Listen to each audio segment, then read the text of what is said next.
Bismillahirrahmanirrahim. Assalamualaikum warahmatullahi wabarakatuh. Bagaimana kabarnya anak-anak? Mudah-mudahan kalian senantiasa sehat dan tetap semangat meskipun masih belajar dalam kondisi belajar dari rumah. Hari ini bertemu kembali dengan Bapak pada mata pelajaran SKI. Namun sebelum ke materi hari ini, adakah yang masih ingat dengan materi pada pertemuan sebelumnya? Ya, pada pertemuan sebelumnya kita sudah mempelajari tentang peristiwa-peristiwa penting dalam dakwah Rasulullah SAW periode Mekah. Nah, pada hari ini kita akan mempelajari tentang perkembangan Islam masa Rasulullah SAW periode Madinah, terutama pada subjudul kebudayaan dan kondisi masyarakat Madinah sebelum Islam. Sebelum materi inti, kita harus tahu dulu apa yang menjadi tujuan pembelajaran pada hari ini. Sedikitnya ada 3 tujuan mata pelajaran pada hari ini. Yang pertama, diharapkan setelah mempelajari materi ini, adik-adik semua dapat menjelaskan kondisi masyarakat Madinah. Yang kedua, diharapkan bisa mendeskripsikan kepercayaan dan agama masyarakat Madinah sebelum Islam. Dan yang ketiga, membandingkan kebudayaan dan kehidupan masyarakat Madinah sebelum Islam dengan sesudah Rasulullah SAW hijrah ke Madinah. Nah, sebelum lebih jauh, kita harus tahu dulu profil kota Madinah. Nah, adik-adik bisa lihat di samping sini ada peta kota Madinah. Nah, di sana bisa kita lihat bahwa Madinah itu merupakan sebuah kota yang terletak di sebelah utara kota Mekah. Jaraknya kurang lebih 300 mil sebelah utara kota Mekah. Nah, kota ini sudah ada sejak kurang lebih 1600 tahun sebelum Masehi. Nah, sebelum datangnya Rasulullah dan juga kaum muslimin ke kota ini dulunya bernama Yathrib. Nah, hal ini dinisbatkan pada orang yang pertama kali mendiami kota tersebut, yaitu Yathrib bin Qaid bin Ubail bin Aus bin Amalik bin Lawud bin Iram bin Sam bin Nuh, yang merupakan salah satu keturunan Nabi Nuh.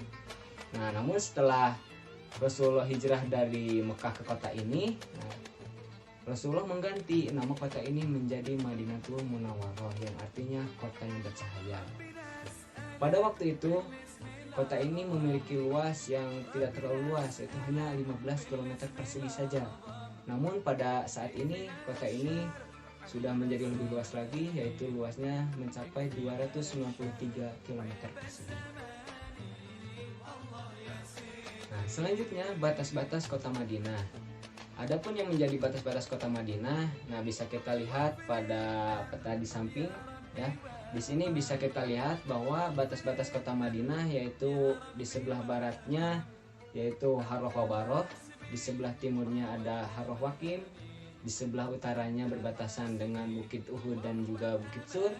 Kemudian di sebelah selatan kota Madinah berbatasan dengan Bukit Air. Nah, selanjutnya masyarakat Yathrib atau Madinah sebelum Islam datang. Siapa sih yang menjadi penduduk kota Madinah ini sebelum Islam datang ke kota tersebut? Nah, komposisi penduduk Yathrib sebelum Islam masuk itu berbeda dengan kota Mekah. Baik dilihat dari karakteristik budayanya, dari agamanya, maupun dari struktur sosialnya. Penduduk Yathrib ini cenderung lebih heterogen bila dibandingkan dengan Mekah, karena terdiri dari berbagai macam etnis dan juga kepercayaan. Nah, sebelum Islam datang, masyarakat Yathrib ini dapat dikelompokkan menjadi 3. Yang pertama yaitu suku Aus dan Khazraj, yang keduanya Yahudi, dan yang ketiganya kaum musyrik.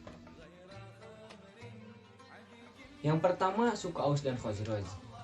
Nah, kedua suku ini pada awal mulanya adalah nama dari 2 saudara kandung, yaitu anak dari Haris bin Sa'labah dan istrinya yang bernama Kilah bin Al-Arqam bin Amr bin Jafnah. Nah, yang dalam perkembangannya kedua kabilah ini tumbuh menjadi 2 kabilah besar yang ada di Yathrib.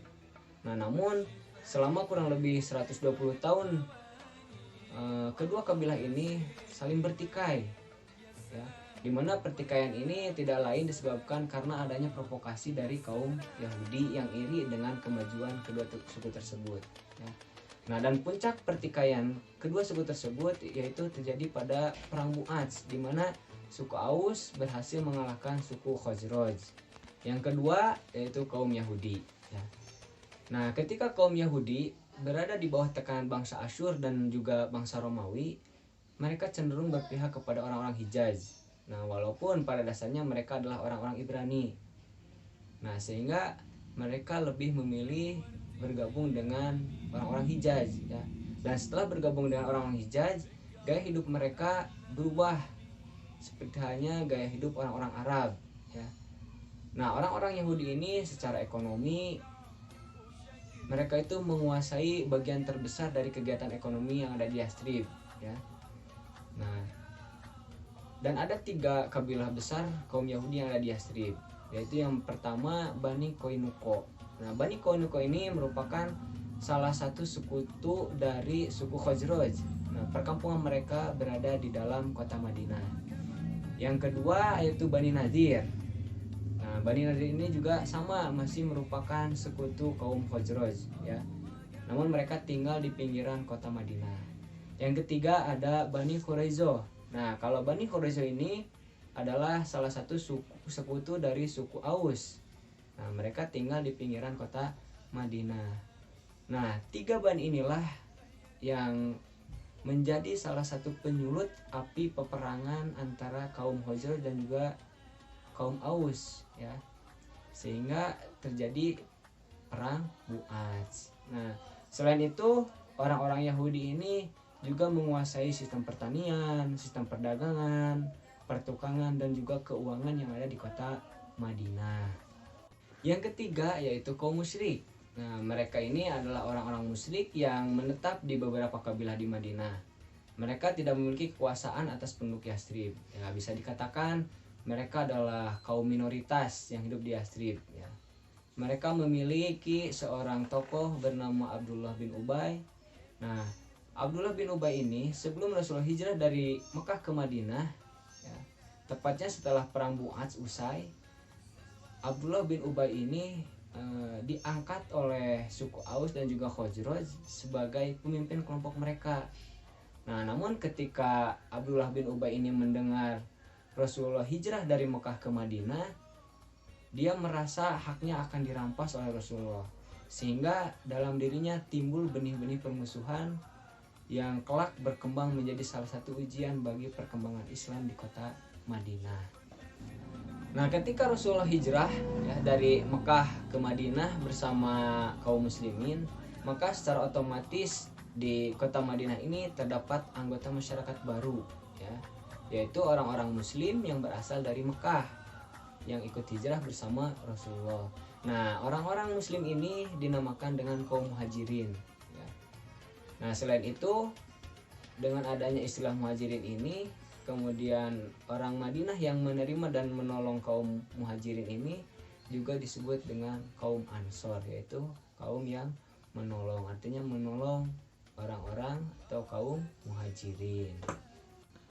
Nah, secara garis besar kondisi dan kebudayaan Madinah sebelum Islam itu ya bisa kita lihat di sini ada riba, sering bertikai, peperangan antar suku, adu domba. Nah, ini merupakan kebiasaan-kebiasaan atau kondisi masyarakat Madinah sebelum Islam datang ya. Dimana pada waktu itu ya hal-hal negatif ini sudah sering terjadi ya. Nah, namun selain dari hal negatif tersebut, kota Madinah ini juga memiliki kelebihan ya, yaitu diantaranya nah di sini ada pertanian ya atau bertani, kemudian perekonomiannya juga maju, kemudian tanahnya subur ya, komoditas pertaniannya juga melimpah. Nah, itu yang menjadi kebudayaan dan juga kondisi masyarakat Madinah sebelum Islam datang. Nah, itulah materi pada pertemuan kita hari ini, dan untuk penilaian pembelajaran pada hari ini ya, silakan nanti adik-adik buat sebuah narasi dalam bentuk berita tentang kebudayaan dan keadaan masyarakat Madinah sebelum dan sudah Rasulullah hijrah ke Madinah ya. Kemudian silakan nanti bacakan hasil narasi tersebut, kemudian presentasikan dalam bentuk video ya dengan durasi maksimalnya 5 menit. Nah, nanti video yang sudah dibuat tersebut adik-adik kirimkan melalui aplikasi e-learning MAN 1 Kuningan pada kelas SKI. Minimalnya nanti dikumpulkan minggu depan itu harus sudah terkumpul. Nah, baiklah adik-adik, demikianlah penjelasan tentang kondisi dan kebudayaan masyarakat Madinah sebelum datangnya Islam. Semoga kita semua bisa mengambil ibrah atau pelajaran dari apa yang sudah kita pelajari, ya. Dan semoga bisa kita aplikasikan hal-hal yang baiknya dalam kehidupan sehari-hari. Ya, itu saja. Sampai jumpa pada pertemuan selanjutnya. Bila taufiq wal hidayah. Assalamualaikum warahmatullahi wabarakatuh.